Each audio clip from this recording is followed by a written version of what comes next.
Centralised versus decentralised system, the battle for control and freedom. नमस्ते दोस्तों, और आपका स्वागत है हमारे YouTube चैनल क्रिप्टो पॉडकास्ट 3.0 में। और आज हम बात करेंगे सेंट्रलाइज्ड वर्सेस डिसेंट्रलाइज्ड सिस्टम के बारे में। आजकल संगठनों की प्रणाली को लेकर एक दिलचस्प बहस चल रही है। कई लोग सेंट्रलाइज्ड सिस्टम का समर्थन करते हैं, जबकि कई लोग डिसेंट्रलाइज्ड सिस्टम की प्रशंसा करते हैं। वीडियो बहुत महत्वपूर्ण होने वाला है, तो बने रहें हमारे साथ और हम जानेंगे दोनों में अंतर और प्राथमिकताएं। Centralised system. सेंट्रलाइज्ड सिस्टम का मतलब है जहां एक ही संगठन या एक ही अधिकारी के पास सभी फैसले और नियंत्रण का पूरा अधिकार होता है। इसमें बाकी सभी अधिकारी और निर्णायकों को इसके निर्देश नियमों के अनुसार आगे बढ़ना होता है। सेंट्रलाइज्ड सिस्टम में संगठन के सभी कर्मचारी और विभागों को स्पष्ट निर्देशों और नियमों के अनुसार काम करना होता है। इस प्रकार के सिस्टम में एक ही संगठन या एक ही अधिकारी द्वारा सभी निर्णय लिए जाते हैं, जिससे संगठन को सुचारू रूप से चलाने में सहायता मिलती है। इस सिस्टम के बहुत फायदे हैं, जैसे कि इसकी प्रभावी निर्णय लेने की क्षमता, अच्छा संगठन और जिम्मेदारी की स्पष्टता और स्थिरता शामिल होती है। सेंट्रलाइज्ड सिस्टम के कुछ लाभ हैं। पहला, उनमें अधिक नियंत्रण की सुविधा होती है, क्योंकि निर्णायक शक्ति एक ही स्तर पर होती है।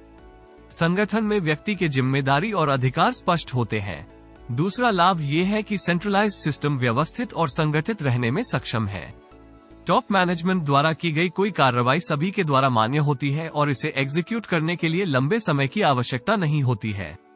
सेंट्रलाइज्ड सिस्टम के कुछ नुकसानों को सरल शब्दों में समझते हैं।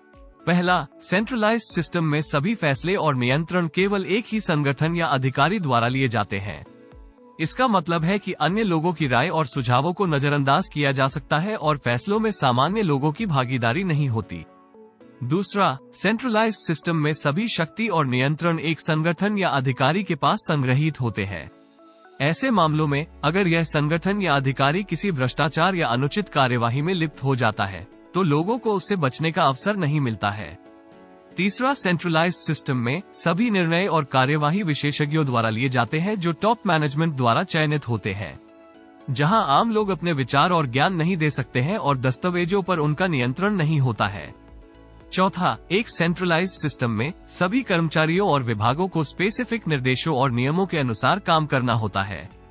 ये कार्य करने की क्षमता को कम कर सकता है और नवीनतम विचारों और प्रगति में कमी कर सकता है।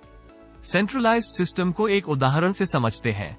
सोचिए, आप हमारे देश के एक बैंक के ग्राहक हैं और आपका बैंक सेंट्रलाइज्ड सिस्टम पर आधारित है। इस प्रणाली में सभी निर्णय और कार्यवाही एक ही केंद्रीय स्तर पर किए जाते हैं, जैसे कि हमारे देश में रिजर्व बैंक ऑफ इंडिया है। आपके बैंक में सभी खाताधारकों के लिए एक ही नियम और निर्देश होते हैं, जैसे ब्याज दरें, कार्ड निकासी की सीमा आदि। सभी खाताधारकों को इन नियमों के अनुसार कार्य करना होता है। इस प्रणाली में बैंक की सभी निर्णय और नियंत्रण रिजर्व बैंक ऑफ इंडिया के द्वारा किए जाते हैं। आपको अपने बैंक शाखा में जाकर बैंक के स्पेसिफिक रूल्स और इंस्ट्रक्शंस के अनुसार कार्य करना होता है। चाहे आपकी शाखा कितनी भी दूर हो, सभी निर्णय और कार्यवाही उसी रिजर्व बैंक ऑफ इंडिया द्वारा निर्धारित होती है। इस प्रकार आपकी बैंक केंद्रीकृत प्रणाली पर आधारित है, जिसमें सभी निर्णय और नियंत्रण एक सेंट्रल बॉडी यानी रिजर्व बैंक ऑफ इंडिया द्वारा निर्धारित होते हैं।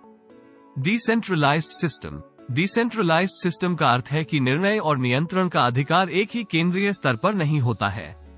इस प्रणाली में निर्णय और नियंत्रण का प्राधिकार विभिन्न संगठनों या सहभागियों के बीच वितरित होता है।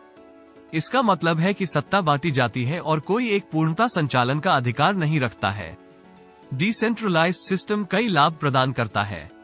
पहला, ये स्वतंत्रता को प्रोत्साहित करता है और व्यक्तियों या छोटे संगठनों को उनके प्रभाव में निर्णय लेने की अनुमति देता है। इससे नई विचारधारा और रचनात्मकता को प्रोत्साहित किया जाता है, क्योंकि यह विविध दृष्टिकोण कार्य में योगदान कर सकता है। दूसरा, डिसेंट्रलाइज्ड सिस्टम अक्सर फेलियर या हमलों के प्रति अधिक संवेदनशील होता है। क्योंकि निर्णय और नियंत्रण विभाजित होता है, इसलिए कुछ संभावनाओं के खराब होने से सिस्टम को जड़ से नुकसान नहीं होता है। डिसेंट्रलाइज्ड सिस्टम के कुछ नुकसानों को सरल शब्दों में समझते हैं। पहला, डिसेंट्रलाइज्ड सिस्टम में निर्णय लेने के लिए व्यवस्थित संचालन की आवश्यकता होती है, जिसके कारण समय और प्रक्रिया की ज्यादा खपत हो सकती है। इसलिए कुछ समय बर्बाद हो सकता है। दूसरा, डिसेंट्रलाइज्ड सिस्टम में ऑर्गेनाइजेशनल मैनेजमेंट को नियंत्रित करना कठिन हो सकता है, क्योंकि निर्णय और कार्रवाई को विभिन्न सदस्यों के साथ साझा करना होता है। इसलिए सहमति तक पहुंचने में समय लग सकता है और विवाद उत्पन्न हो सकता है। तीसरा, डिसेंट्रलाइज्ड सिस्टम में कोई सेंट्रल अथॉरिटी नहीं होती है जो अनुशासन और संवेदनशीलता के मामलों का संचालन कर सके। इसलिए निश्चित मानकों की अनुपालन करने की गारंटी नहीं होती है और इससे विरोधाभास उत्पन्न हो सकता है। डिसेंट्रलाइज्ड सिस्टम के एक उदाहरण को देखते हैं। सोचिए आप एक क्रिप्टोकरेंसी वॉलेट का उपयोग करते हैं जो डिसेंट्रलाइज्ड सिस्टम पर आधारित है। इस प्रणाली में निर्णयों और नियंत्रण का अधिकार विभिन्न कंप्यूटर नेटवर्क या नोड्स के बीच वितरित होता है। किसी भी ट्रांजैक्शन को सत्यापित और संचालित करने के लिए विभिन्न नोड्स एक मत बनाते हैं और नए ब्लॉक्स को चैन में जोड़ते हैं। इस प्रणाली में कोई एक सेंट्रल बॉडी या अधिकारी पूर्णतः संचालन नहीं करता है, बल्कि प्रत्येक नोड एक स्वतंत्र एंटिटी होता है जो निर्णय लेता है और नए ब्लॉक्स को मान्यता प्रदान करता है। इसका यह मतलब है कि सत्ता और नियंत्रण विभिन्न स्वतंत्र नोड्स के बीच वितरित होता है।